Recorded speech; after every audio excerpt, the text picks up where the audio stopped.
కూటమి ప్రభుత్వంపై తీవ్ర స్థాయిలో ఫైరయ్యారు మాజీ మంత్రులు అంబటి రాంబాబు, పేర్ని నాని. రాజధాని రైతులను కలిసేందుకు వెళుతుంటే ఎందుకు అడ్డుకుంటున్నారంటూ ప్రశ్నించారు.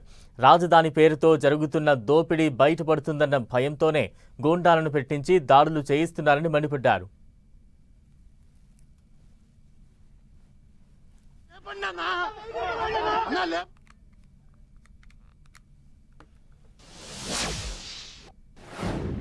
ఏంటి దాడులు ఏంటి నాకు అర్థం కాలేదు. కార్లు పగలగొట్టారు, రాళ్లు వేశారు, కొట్టడానికి ప్రయత్నం చేశారు. ఈ క్రమంలో ఒక పెద్ద రాయి, ఇంత రాయి విసిరారు మా మీదకి. ఒక కానిస్టేబుల్ అడ్డం వచ్చాడు, వాడికి తెలియదు పాపం. Is hospitalised. ఆ రాయి ఎవరు వేశారు మీడియా అంతా చూసింది. ఆ రాయి రేపు మేము వేసామని చెప్తారు పోలీసు. మాది గొడ్డల పార్టీ, మీరు చెప్తున్నారుగా మాది గొడ్డల పార్టీ. మరి మీదే పార్టీ. గొడ్డల పార్టీ అయితే మేము తన్నులు తింటామా, కార్లు బగలు కొట్టుకుంటామా, కానిస్టేబుల్ని కొడతామా?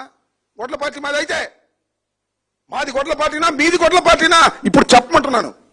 నారా చంద్రబాబు నాయుడు గారిని, లోకేష్ గారిని. ఒక కానిస్టేబుల్ మీద ఇంత పెద్ద రాయి వేస్తే అతను పడిపోయాడు. అది నాకు తగిలితేనో లేకపోతే పెద్ద ఆయనకి తగిలితేనో చావాల్సిందేనా మేము? గొడ్డలి పార్టీ మాదని మీరు ప్రచారం చేసి మీరు దాడులు చేసి మమ్మల్ని చంపడానికి, కానిస్టేబుల్ని కొట్టడానికి ప్రయత్నం చేసేటటువంటి ఒక దుర్మార్గమైనటువంటి పాలన ఇవాళ ఈ రాష్ట్రంలో జరుగుతుందా లేదా చెప్పాలని మనం చేస్తున్నాం.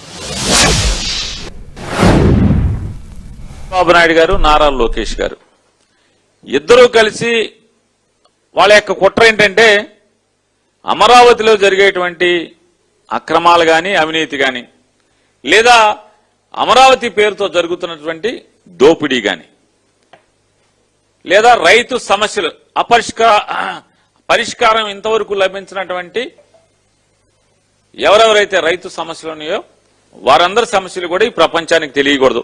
అసలు అమరావతిలో ఏం జరుగుతుందో కేవలం ఆహా ఓహో లేచిపోతుంది అమరావతి, పైకి ఆకాశాన్ని అంటేస్తుంది, అమావాస్యలో బిల్డింగ్లు అయిపోతున్నాయి, అది అయిపోతున్నాయి, ఇది అయిపోతున్నాయి అని ఆ కబుర్లు తప్పితే అమరావతిలో అమరావతి పేరు మీద చేస్తున్నటువంటి అప్పులు గాని, అమరావతిలో జరుగుతున్నటువంటి అవినీతి గాని, లేదా రైతు సమస్యలు గాని ప్రపంచానికి తెలియటానికి వారికి సుతారాము ఇష్టం లేక దాని కుట్రలో భాగంగా ఇవాళ ఉండవల్లి సెంటర్ దారిలో ఉన్నటువంటి పెనుమాకి వెళ్లేటువంటి దారిలో ఉండవల్లి సెంటర్లో తెలుగుదేశం పార్టీ వాళ్ళని పోగేసి అందులో రాళ్లు వేసిన వాళ్ళు, కర్రలు పెట్టి కొట్టినోళ్ళు, లేదా కానిస్టేబుల్ గారిని బందోబస్తుకు వచ్చినటువంటి కానిస్టేబుల్ గారిని రాయితో తలకాయ పగలగొట్టిన వాళ్ళు గాని, ఇందులో ఒక్క రైతు లేడు.